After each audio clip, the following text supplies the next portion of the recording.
On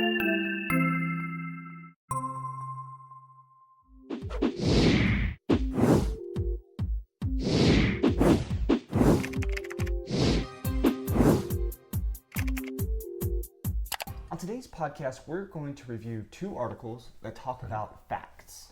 Yes, and they are particularly relevant during the holiday season. Yes. Because what happens during the holidays?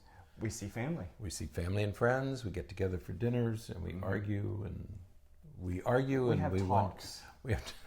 And we wonder if we should argue. Right. You know, in the past holiday seasons, we've talked in the podcast about, you know, if you really don't want to go to certain parties, don't go. Right. If you really don't want to see certain people, there are no real obligations. Right. We obligate ourselves. Self-imposed obligations. They're self-imposed. Nobody. I mean, if somebody doesn't really want to come to my house, don't come. I'm not going to be offended. Right. If you really don't want to be there, please, you know. I'm not going to make it. It's okay. I'm not going to make it to your house. Right. You're not going to come this year? No. Sorry. Wow. Well, that's what I mean. Now, and so we talk about when you are together and you do get together, perhaps it's best not to argue. You know, we always hear, don't argue about politics and religion. Okay? Right. So that's sort of what this article is about. Well, it begins with an article that was written in a publication called The Nation.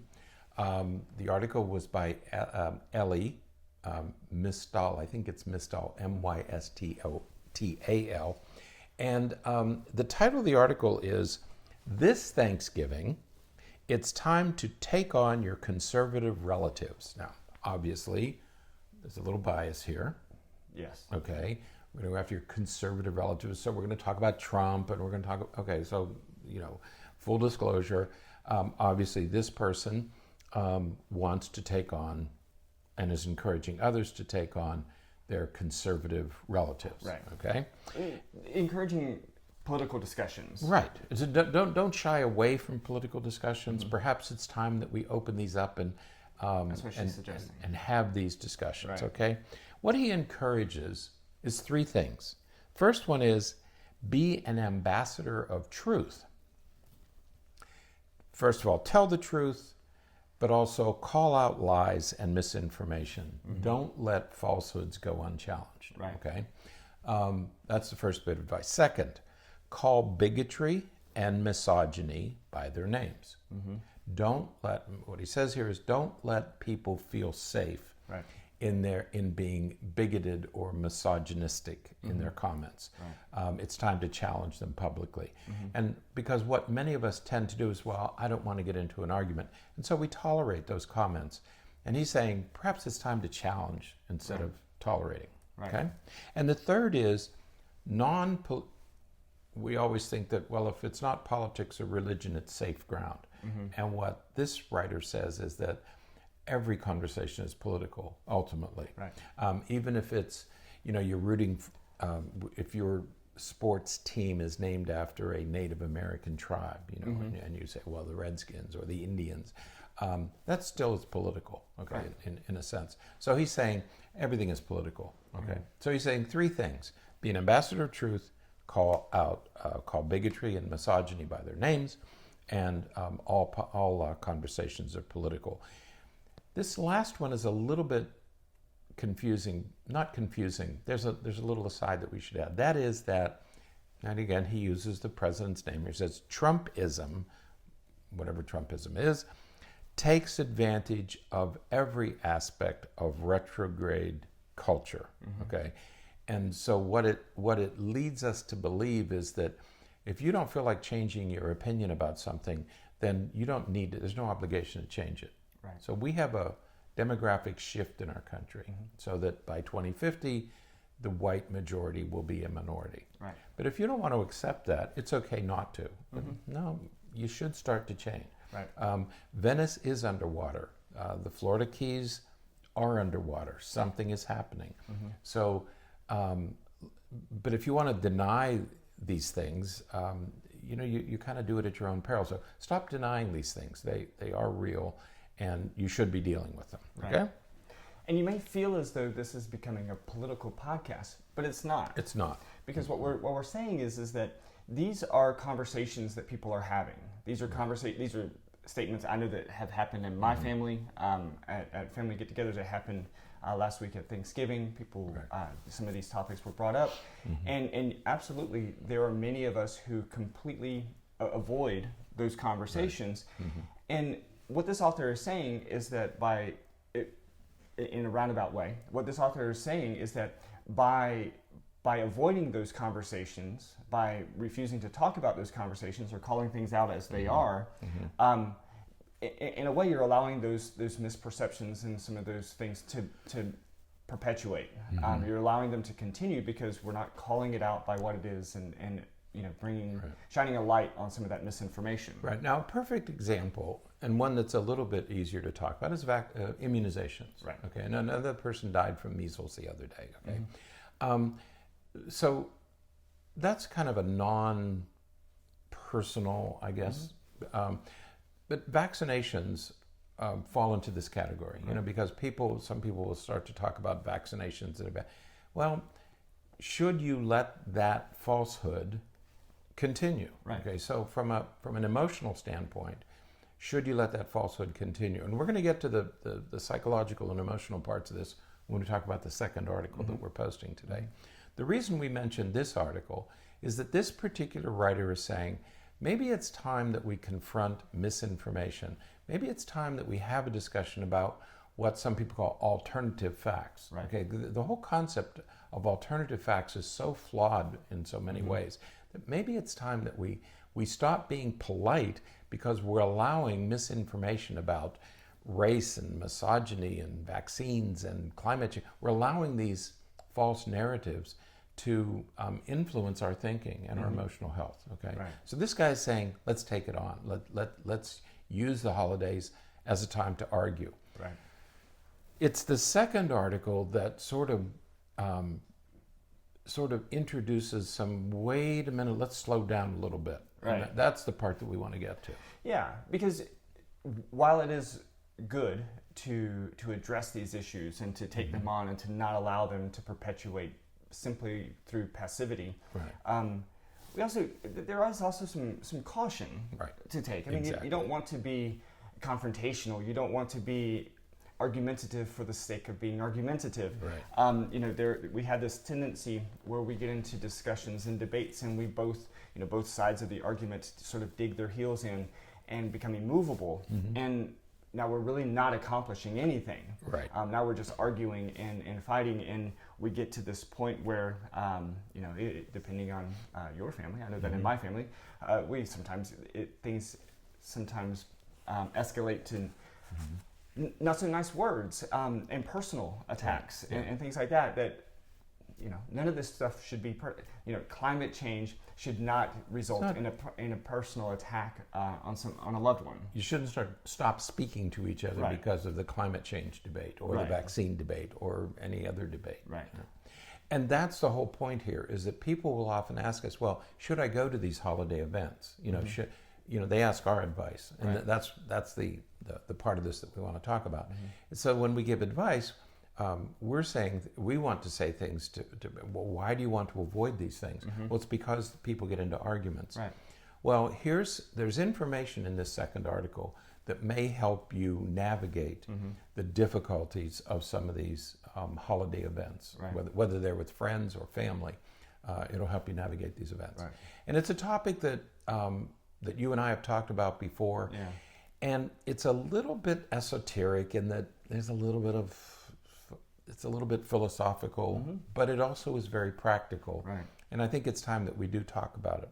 The second article appeared in Psychology Today. It was written by an associate professor of political science at the University of Massachusetts in Lowell. His name is Morgan Marietta, and the article is taken from a book that he co-authored with David Barker, who teaches government at American University. So these two got together, wrote this book. The book is called One Nation, Two Realities, play on One Nation Under God. This is One Nation, Two Realities, Dueling Facts in American Democracy. And I thought, well, this kind of looks like an interesting topic, and so it turns out to be. Now, what they mention, what they they mention in this article is one of the things that the first author talks about is when you talk about being an ambassador for truth, if you're having a disagreement about some issue, somebody will say, well, let's Google it. Okay, and let's look up the facts. Okay? Right. And so there's two things.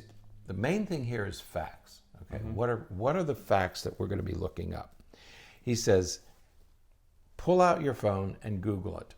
What this does is it introduces the possibility of something called hubris. Hubris is spelled Hubris. Hubris is unwarranted certainty. Okay, and it's not grounded in available evidence. So there's two things here: unwarranted certainty, and that means that it's not grounded in available evidence. And I like this idea of available evidence. Right. Okay, that's the kind of thing that we want to talk about, right? Right, because think of the word fact. Right. There aren't a lot of absolute facts. Think about what he just said. Okay? Right. There aren't a lot of alternative facts are facts. Facts, there aren't a lot of them. Right. There are opinions. There's evidence. Evidence to some extent, but when it comes to a fact, there's very few.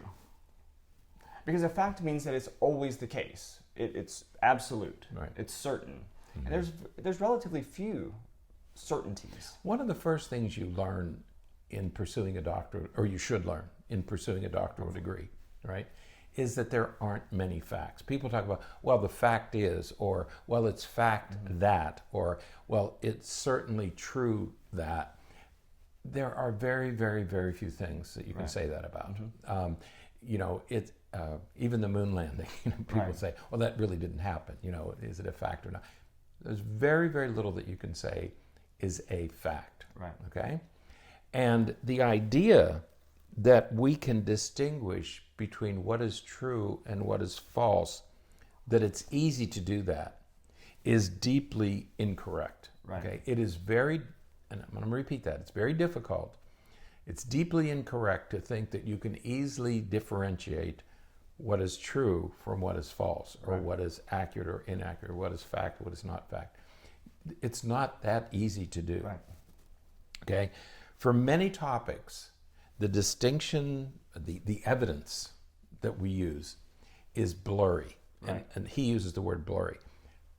It's not clear. Right. The evidence is not clear, and it's not clear cut. Right. Okay? So you can sit and argue a point endlessly, but you're still going to end up in the same place. Is there's going to be some uncertainty. Right. Okay. Now, one of the things we're working towards, of course, with this is the idea that while there are no absolute facts, Right. there is a preponderance of evidence. Now, we do a lot of work in forensics, and that is a legal statement. That is something that we hear in court a lot. Based upon a preponderance of evidence, Right. this is the decision that the court is going to make, or this is the thing that we're going to do. That's really, I had never thought of it before. Thank you. That's really important. Well, that's what we hear. What is the preponderance of evidence? Right. That's how we make legal decisions. Right. That's how we make most decisions. Absolutely. What is the preponderance of evidence? Right. What do most of us, what evidence do we have? Right. What evidence exists? And is there a preponderance, and is it reliable? Right. Is it reliable evidence? Absolutely. Yeah, quality. Right.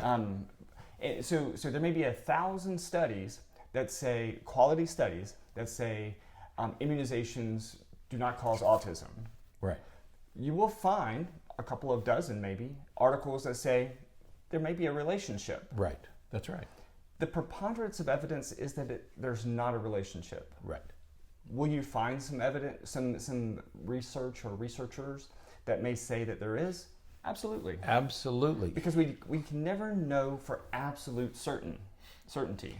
If you watch Ancient Aliens, Right. Have you ever watched Ancient Aliens? Okay. I have. And you see these people, many with doctoral degrees, they are convinced that they may be right. Right. But the preponderance, one of those shows was about mermaids, sea people who evolved and came out of the sea. Okay. I don't think so. Right. but the preponderance of evidence suggests otherwise. Right. And yet there are articles and books and people who truly believe that at least part of our species evolved from the sea, from mermaids. Right. Okay. I don't know, but the preponderance of evidence suggests otherwise. Okay. Yeah. So we go by the preponderance. Right. And that is the best that we can do. Now, that doesn't mean that you won't encounter someone who says, yeah, I know that all those people say that, but based upon my experience and what I've read, this is what I think. And this is a challenge in sort of restricting our exposure to information. So when we, when we only watch one 24-hour news channel, we get one bit of information, one perspective of information, and that limits, and we begin to have this perspective that that's all of the information that's out there. Right.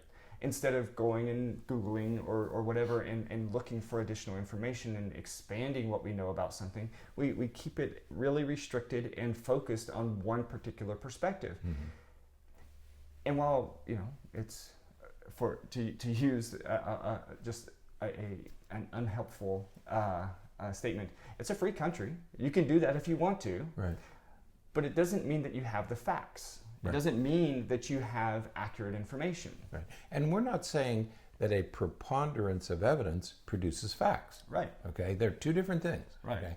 Facts are facts, and there are very, very, very, very few. Most people we don't think about this during those days, but in the universe, there's far more space than there is matter. Right. Okay. Even in most of the universe is made up of empty space. Right. Okay. We tend to think of the matter, it's stuff we can see and taste and smell, but in fact, most of what's around us is empty space. Right. Okay. That's the fact. But everyday life, it looks like matter. There's more matter than space.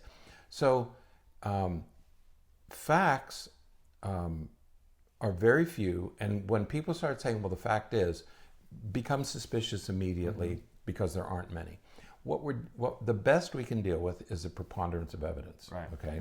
And so what these guys take on is this notion of, well, let's Google it because then we'll have the facts. Right. Okay. No, and that's the problem. That's the issue that they keep stressing here, is just because you Google and you get a piece of information, a piece of evidence, doesn't mean that you have the facts. Absolutely, because we never know where that evidence is coming from, where that information is coming from. The broad paint strokes are, if you go to Fox News online and Google it and go to Fox News, you're going to get one perspective. If you go to MSN, you're going to get a different perspective. Right. It doesn't mean that either of them is right or wrong. It just means that you're going to get two very different perspectives, and those are the easy ones to see. Right. You will Google things and you will find information from any number of other websites, but you don't know from what perspective the people who created those websites are coming from. Yeah, where does that information come Right. from? Okay, so that there's a new person on the TV, person on the camera who's saying something, but what is its source? What is the source of that information? Absolutely. Right? Is it reliable? Right. Is the person who created that website only working from one perspective? Sort of the same thing that it would be if you were only watching one 24-hour news channel. So we have to be very cautious, again, when it comes to thinking about the idea of facts, and that we have the fact and we know for certain what is the answer. Right. Now, these two authors who wrote the book did an interesting study back in 2017. And they took 7 sort of common statements where the evidence is ambiguous. Okay, so it's 7 common topics that we do. They're in the news all the time, that we discuss frequently. And they chose these topics because the evidence is ambiguous. It's not clear. Right. Okay. And they asked people to they took these 7 statements and said, we want you to grade them whether it's certainly true, probably true, certainly false, or probably false. Okay? And the 7 topics were that undocumented immigrants take American jobs. The second was gun control reduces mass shootings. Third, the national debt. As the national debt increases, it endangers the economy. The fourth is violent crimes are going up. The fifth is minimum wage. If you raise the minimum wage, you increase unemployment. The last is terrorist threats are increasing. The sixth is. And number seven is that there are very few false convictions in criminal trials, okay? And so the people were asked, of these statements, how certain are you? And for the first one, that immigrants take U.S. jobs, 45% say they are certain of their opinion. Gun control, 43%. The national debt, 40%. Violent crime, 39%. Minimum wage, 35%. Terrorism threat, 30%. And false convictions is 28%. So in other words, somewhere between almost 50% and over 25%, so that's 1 in 4, or every other person, they're certain that these things are true. Right. Okay? Right. And so that the point they're making is that even though they start with ambiguous questions, people are convinced that it's true. And as they point out, and we posted this in the show notes, the evidence is, here's what it says. And these are evidence-based. Right. That there's no indication that the immigrants take jobs from Americans. Okay, there's all the studies that have been done say that isn't true. Okay. Second, there's no indication that the increasing the debt has anything to do, is going to damage the economy. So you remember for years and years and years they said the debt's going up, the debt's going up, the debt's going up, and we're going to have this catastrophe. Well, there's no evidence that increasing the debt causes that to happen. Okay, gun control does not reduce mass shootings. In the countries where gun control, in places where, whether it's states or countries where gun control has been enacted, there's no evidence that mass shootings have gone down. Okay, violent crime is not going up in the United States. Right. It seems like it is because it's on the news, but in fact the FBI data suggests that no, it's not going up. Right. Increasing the minimum wage does not cause unemployment. Right. Even though most people feel that, well, if we increase the minimum wage, we're going to lose jobs. No, evidence is in states where they have increased the minimum wage, unemployment has not risen. Right. False convictions are not rare. False convictions are common. Right. Okay? Then we know that. And terrorist attacks do not pose a threat to national security. There's no more threat now than there was a decade or so ago. So even these statements, which most people would argue are very, very true, the evidence suggests that no, it's not. So 50%, almost 50% are certain, and yet it's not true at all. Right. It should be positively false. Right. Okay. Yeah. But that's again because we kind of get hooked into 24 hours news channels, and we get hooked into this flooding of information, and we see flooding of information as evidence. When really when you watch or look at you look at some of the information that's out there and some of the information that we're being presented, it's really just the same thing over and over and over again. That's right. It's not 50 different pieces of evidence. It's one piece of evidence repeated 50 times. Right. Which makes a big difference when it comes to looking at the preponderance of evidence for making a decision or the way we think about things. Okay. So we want to make 2 points here. First one is about facts. Right. Okay. And we want to keep hammering away at this. Facts are nothing more, they're descriptions of reality. Okay. Right. It's a description reflecting the best available objective evidence endorsed by prevailing authorities. Right. So let's take climate change. There are hundreds of scientists, experts who have spent their lives studying this stuff, who say that climate change is occurring and that we should do something about it. Okay, and as you said earlier about vaccines, you're always going to find some who say no. Okay. Yeah. In fact, let's take something even easier. The link between cigarettes and cancer. Right. Okay. There were studies done years and years and years and years and years ago in the 50s and 60s, and yet there were always people, many of whom worked for the tobacco companies, physicians, scientists, who said, "Well, no, it's not really true. There isn't a link, or are we really sure that there's a link?"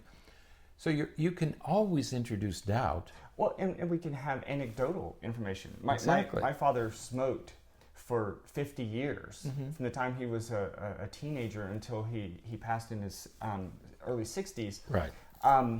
And his lungs were clear. Right. That's right. And I can say, oh, see, there's evidence. That, right. You have people in their hundreds. You hear stories about people on the news who are 90 years old and still smoking. I smoked every day and blah blah blah. So it can't be true. No, there's always uncertainty. Okay. The issue is not uncertainty. The issue is you rely on expertise. You rely on the authorities. And if 400 or 500 scientists worldwide are saying climate change is real, I mean, the climate is changing, I'm probably going to side with the 400 or 500 scientists. I mean, and that's all we have. Right. That's the only evidence we have. And you have to use the best evidence that's available. So facts are nothing more than descriptions of reality. Are we a little bit uncertain? Yes, there's always uncertainty. But be careful about mistrusting. What we have to be careful of is that we reject expertise. Right. And that's, I think, the problem that we're getting into today, is we're rejecting expertise and we're relying on our own inclinations, or I believe this or I believe that. Yeah. Okay. And we're rejecting expertise. To be careful about rejecting expertise. If I get a disease of some type, okay, let's say I get diabetes, okay, I want my physician to give me the best available treatment. Right. What's that based on? Available evidence from experts. Right. Okay. So whether it's I'm treating a disease or climate or vaccines or any other topic, I want the most available information from the leading authorities, the people who have done research and spent a lifetime gathering this information. That's what I want to rely on. And so be careful about rejecting that in favor of, well, I think I'm better off drinking 7-Up or something, rely on the experts. Don't reject them. Okay, that's a problem. So the question now is, the larger question for us is, how do we distinguish legitimate certainty from unwarranted certainty? Okay, and that's, I think, what we want to leave you with is, what is legitimate certainty? Legitimate certainty is evidence from experts. Right. Okay. Unwarranted certainty is hubris. Right. And that's what we want to avoid. And you're not going to get warranted certainty with a quick Google search. You're going to get warranted certainty through reading and learning and watching and listening and talking and gathering information from a variety of sources to inform your decision. We call that, the fancy thing for that is critical thinking. Right. You take an idea and you gather information that would likely support, but also would likely refute that opinion and that perspective. Right. And you look to see, based upon all of the information that you've gathered, what you really think about this particular thing. Based upon all the information you gather, your opinion may stay the same, or it may change. It doesn't necessarily mean that you're more right or more wrong than you were before. It just means that based upon the information you're gathering, this is your opinion. But the more information you gather, the more varied the information is that you gather from the more varied sources that you gather it from, the better informed and the stronger your opinion can be, your perspective can be as you developed your ideas. Right. And before closing, we should talk about confirmatory bias. Right. Because that's another problem here, is that if I already have a bias about a racial group or an ethnic group or just about an idea. About medication. Right. Many people they have nothing to do with pharmaceutical Right. grade medications. No, I'm not going to take drugs. I reject. I'm not going to take drugs because they put. Okay, that's a bias that you have, and so you're going to seek information that confirms that bias, and you have to be careful of that because sometimes, insulin is also a drug. Right. Yes, it's a hormone, but it's also a drug, and sometimes you need to take additional insulin to keep your body in balance. So be careful of confirmatory bias. Don't just go look for information that supports a position that you have. The safest thing, I think, is to use the available evidence from experts. Right. Okay, whether it's climate change or vaccines. I think vaccines is one of the topic just refuses to die, no matter how much evidence there is. The overwhelming evidence is there is no connection. Right. And so whether it's vaccines or climate change or anything else, go with the preponderance of evidence. Right. So as we enter into these holiday weeks, consider that as you go to your family gatherings and you're anticipating that uncle to bring up the topic that's going to just stick it to you. But stick it to you is a good point. Right. Okay. Are you just being baited? If Uncle Harry knows that he can get a rise out of you by wearing his MAGA hat or by saying something that he knows you're going to react to, be careful of, maybe someone's just baiting you. So be careful about that too. And even if it's serious, say, it is perfectly okay to say, you know what, I don't feel prepared to have this conversation. I don't have enough information to be able to argue intelligently either direction. So let's talk about something else. Yeah, don't try to convince people that you're right. Right. Okay? Because in the end, most of us are not experts about too many things. Right. Okay? Absolutely. So enjoy the holidays. The point is, enjoy the holidays. Don't get drawn into these debates because there aren't many facts, and most of us don't know about these topics. Absolutely. So, all right, that is it for today.